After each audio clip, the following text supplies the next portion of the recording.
Hey guys, so Assassin's Creed Valhalla will be coming out at the end of this year, hopefully, and if it's anything like Odyssey, I can't wait to play it. Odyssey managed to get so much right in the way of gameplay, characters, and the sheer scale of the game.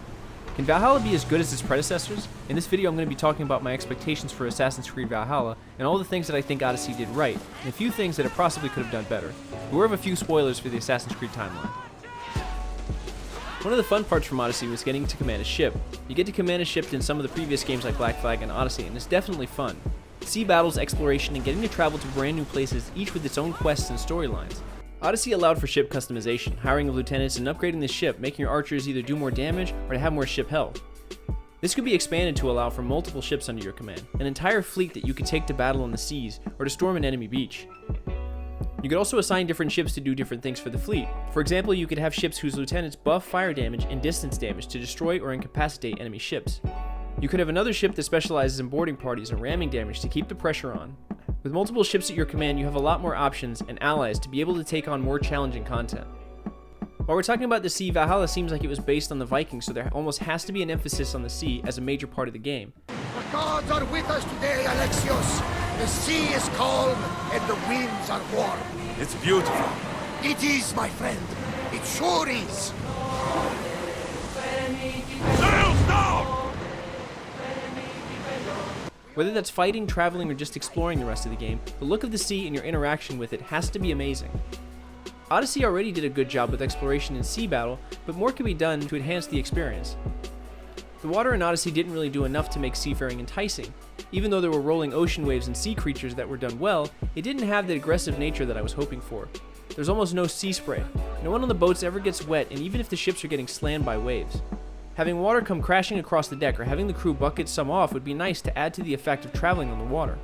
This is not an absolute must, but it would definitely add to the reality of sea travel. The Spartans and Athenians were constantly at war in the last game and gave you plenty of battles to engage in.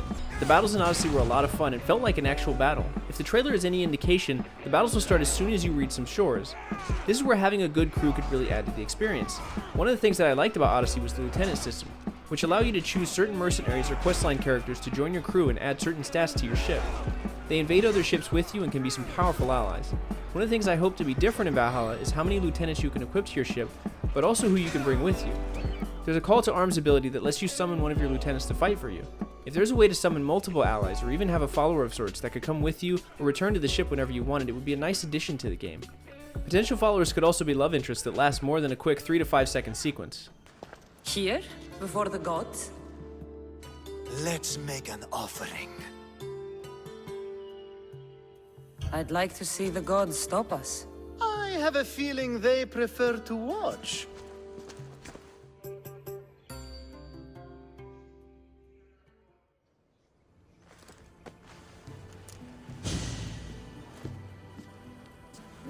I'd say we gave the gods a good show. Direct combat isn't the only way to deal with your enemies, if the name of the game is any indication.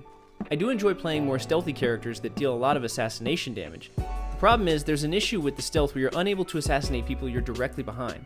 I'm mostly talking about the critical assassinate where you have to hold the button. There were so many times where I would have to follow people trying to assassinate them and have to wait until they stopped, or come down from a higher position to get a better assassination window.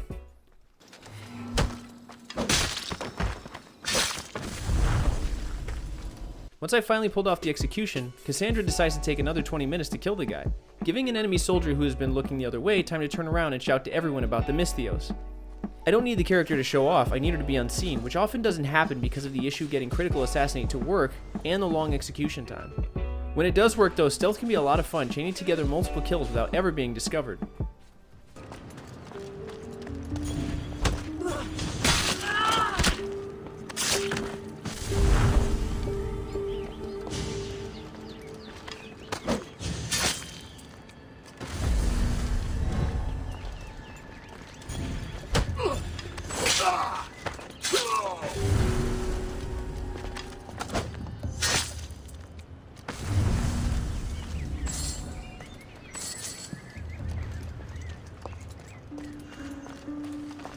I wish there were more parts like this, and hopefully that will be the case in the next game. There's an interesting bounty system for committing crimes. The bounty level can escalate the more visible crimes that happen. One of the issues is that even if you kill the one person who witnessed the crime, the bounty still stands. Who is the person able to tell if they were killed beforehand? This is probably one of my biggest issues with the previous game. You'll constantly get bounties on you even if no one is around to see who committed the crime. Anytime a silo was messed with in Odyssey, you will instantly get a bounty on you, whether someone saw you enter the area or not. This has to change and is one of the biggest frustrations I had with it. I like the bounty system and having mercenaries try and collect, but I really didn't like how often you get a bounty on you, even for defending yourself. It would be nice if there was also a delay instead of instantly getting a bounty without the information possibly being able to travel that fast. Also, if I killed the person who saw it without them being able to tell anyone else, that should instantly erase the bounty. People aren't the only things you'll have to do combat with. Bears, cats, and wolves will constantly attack you when you enter the forest or even ride along the roads. Boars have to be the most annoying of the animal enemies and will go out of their way to take you off your horse and not let you get back up. Legendary animals quite literally never stop attacking you, and their hits take about a third of your health, even after leveling all passives and wearing properly leveled armor. Hopefully in the next game, animals aren't going out of their way to kill humans. One of the things that I really liked about Odyssey was the outfit customization. Any armor could be customized to look like any piece of armor that you've already collected. If you love the armor stats and benefits you get from a certain set but hate the look of it, you can change each individual piece that looks more like something that you'd want. I really like the option and I hope it continues to be there in Valhalla. As far as the gear goes, one of the things that bothered me was the fact that you have to constantly upgrade your gear to match your level. Because your enemies level with you, a good gear set is what gives you the advantage. I was constantly having to upgrade my gear, which can get really expensive and decimates your resources, especially if you have multiple builds through different loadouts. A nice change to this would be an option to pick a set of gear or a particular loadout that levels with you, without you having to spend money and resources to keep it at the same level as your character. There also needs to be a much better option for selling unused gear. There is an option to sell all trade goods, but not to sell all unused armor and weapons. Instead of just having the option to dismantle gear, there could also be an option to add it to the junk pile. Several RPGs have this option, and this would make traveling to the blacksmith a much quicker and less annoying experience. As far as the character design goes, beards are in need of a serious upgrade. Why does all of the facial hair look like it was painted on? Only the main characters had decent beards, but everyone else was terrible. If the next game is about Vikings, there needs to be a pretty big upgrade to beard presentation. One of the biggest issues in the game is the audio. There was so many times where people would talk over each other or audio would have to catch up to the mouth movements of the characters. Audio drops and lip syncs being off at some points during conversations made keeping up with certain parts of the story frustrating. At some points in the game, the dialogue for a character wouldn't even happen, and you'd see a few strange gestures without any context. I should go. I'm glad you're back.